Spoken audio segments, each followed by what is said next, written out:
This is Frank J. Avella with Awards Daily. Today I'm speaking with Brit-born actor Ben Aldridge, co-starring in Michael Showalter's deeply affecting new film, Spoiler alert, opposite Jim Parsons. Based on the true life experience of TV journalist Michael Ausiello, the film follows Ausiello and his relationship with a confident and charming photographer played by Ben. Ben, it's a captivating performance, and I'm so happy to have you here to chat about it. Welcome. Oh my goodness. Thank you, Frank. Hello. Hi. Your performance manages to maneuver away from the rom-com tearjerker trappings. It really felt authentic. Tell me about how you approached the role and why you wanted to play Kit. Oh wow. Why I wanted to play Kit. When I read it, I felt like I just loved their story. I loved that it was a queer story that centered on a relationship and a relationship that spans a long period of time, and it felt very real to me in that it's not rose tinted, it's not just romantic, it's also about the love and the effort and the nurturing that has to go into a long relationship. And it felt it felt in touch with reality for me with that. And also that, you know, I think we're used to seeing this is a tragic story, but it's not the usual tragic story that we see when queer stories are told. In that they are not suffering at the hands of their sexuality either via shame or bigotry. You know, it really is about their love and the joy of that. So that really attracted me to it. And of course, everyone involved: Sally, Jim, Michael Showalter, and then my approach to playing Kit really, I remember Michael Showalter saying, "What do you want to do with this?" And I said that I just wanted to be believed, and I knew that tonally it was like treading a fine line between romantic comedy and you know, naturalism. And for me, I wanted to like err on the side of, I don't know, I wanted their funniness as a couple to be between them and not between the actor and the audience, if you know what I mean. Like, not between like gags and like, look at me. I thought that and I knew that in their real life there was such a sense of humor between them. That was one of their biggest things that they shared. And so I just thought, well, if that is playing between Jim and I, then hopefully it will be infectious in that way. And and in terms of approach, you know, I had the book so detailed. I had Michael Ausiello was also an open book to me as a resource. I had Kit's photography, which was really helpful to me to kind of really give an insight to me into how he saw the world and his humor and his wit and what he found beautiful. And I also had like objects of Kit's. So the black point and shoot that I used throughout the movie is Kit's real camera, and stuff like that was really powerful, I think. And particularly having Michael on set was very powerful, just to kind of like tether us always back to the truth. This happened, this was a person's life. And I just felt a real responsibility to honor Kit, really, and to do my best with that. Well, you know, it's funny, you did honor him, and yet you created your own character as well. So bravo for that. Thank you. Kit's super comfortable as a sexual being, and yet he's not out to his parents. Yeah. That coming out scene with Sally Field and Bill Irwin is so much fun to watch. I mean, you think you know what's going to happen, but I'm not going to say it because it's just wonderful. How was it playing that? Oh, that was a really interesting day. That we Showalter like really fostered and created this like environment of improvisation, and Sally's like a huge improviser. Bill is as well. And that scene was like, we spent the morning kind of workshopping it, and everyone in that room had real first-hand experience of that. Bill and Sally both have gay sons. Obviously, Jim and I are gay.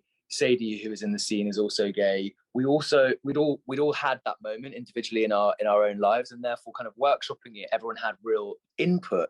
And like Sally was determined, she didn't want to say anything in this, which is just the way she works, and I guess the way all of us should work as actors. She didn't want to say anything unless it felt real and truthful and believable to her. But at the same time, like, Michael knew that it needed to have like a lightness and a deftness to it, and I was there being like, but it's kind of torture for him. So we were all like safeguarding our own version of it, and it was really fun because it was a fun morning on set. But I think we all really as always, all really cared about that scene in particular. For me, I really did. So yeah. I thought it worked so well. You decided to officially come out yourself fairly recently. I'm curious, were you ever encouraged to not do so, and what made you take the leap when you did? Ever encouraged to not do so, only really through osmosis. What I'd kind of learned and picked up on as a young actor, really, and that when I graduated from drama school, I was playing romantic parts, like mostly straight parts. And I think just in my own, I'd grown up with a lot of shame around my sexuality. I grew up quite religious, and just societally, I think I was just like, that's probably gonna work against me in my opportunities. And no particular conversations that were like, don't ever do that, but it just amongst other friends of mine who I knew weren't straight, in our 20s, over 10 years ago. It was something I didn't talk about on set, I didn't talk about at work, and I felt like, because I felt like it would mess with my opportunities, really. And we had people like Rupert Everett, who had famously come forward and said like it ruined his career, and it just didn't feel possible. I still take such pleasure in and feel so liberated by how differently I feel now, and how that truth is allowing me to work in a different way, in a way that like I'm so much more proud of, that I'm connecting to things in a real way. And the decision to do it really wasn't anything to do with my career in the end. It was that I felt like there was a very particular perception of me because of some of the parts I've been doing, like in a BBC drama called Our Girl and in Fleabag. And I was a bit like, this, I think people think I'm that, which is okay, but I just wanted to like claim who I really was. So it didn't even feel like coming out, really. It just felt like kind of claiming my identity and being like, oh, I'm this actually, and I'm really proud of that. And it's been a very interesting journey since then. It's fascinating how quickly all of this is happening, which is fantastic. You're probably asked the queer actors playing queer roles question ad nauseum. As a writer director myself, I understand both arguments, but as a gay person, I have to say it's refreshing to actually see an out person playing a gay character. Growing up, that just wasn't the case. So, you guys are heroes. Oh, yeah, I don't know that we're heroes. I definitely feel very lucky that I feel like I'm riding a wave of progress at a time where, particular attention is being paid to authenticity, and I think rightly so. But I also, my answer to that kind of debate is that I don't believe there should be any hard and fast rules, and it completely should be kind of unique to the project. I just don't think we should have any rules about that. Like, gay men must play gay men. I feel like acting is creative, and we could accidentally limit ourselves creatively if we end up only playing the things that we are. But at the same time, I agree with you. I really, if I sit down and watch something where I know it's two gay actors, I think there is a point of connection for me, and kind of like I feel emboldened by it, and I feel encouraged by it. Do you know what I mean? So I like you said, I kind of get both sides of the argument as well. Yeah, I think it comes kind of from years of watching late night shows where, the actor who just played gay had to stress he had a girlfriend, and that was devastating to so many of us.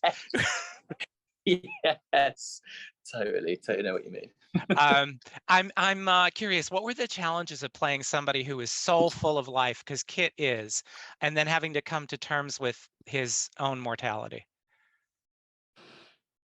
What was it like for me having to come to terms with his mortality, or Yes, for you. Yeah, it's still really, really moving. I would sometimes, having Michael Osiello there on set would always really like tether me back into, like I was saying, this happened, this was real, and that was really helpful. But sometimes that would overwhelm me. Sometimes I would just feel so sad that he didn't make it, and I think playing him, like in my own way, I kind of got close to an idea of who he was, very close to an idea of who he was, and I felt there were points where I always thought I'm going to meet him at some point, and then I'd be like, oh no, I never I never am. And I just have like such empathy and such love for Michael. Not that he is someone who ever will receive that really, or any form of pity. And I know that Kit wasn't either. There was nothing. He was not a victim in his suffering at all. But yeah, the end of the film where the well, the end of the film when we see that clip of him always really gets me, like always really moves me. Yeah. So yeah, I don't know. I feel like you would if I didn't know him, but like you know, if a kind of a friend had gone through that, really, I suppose.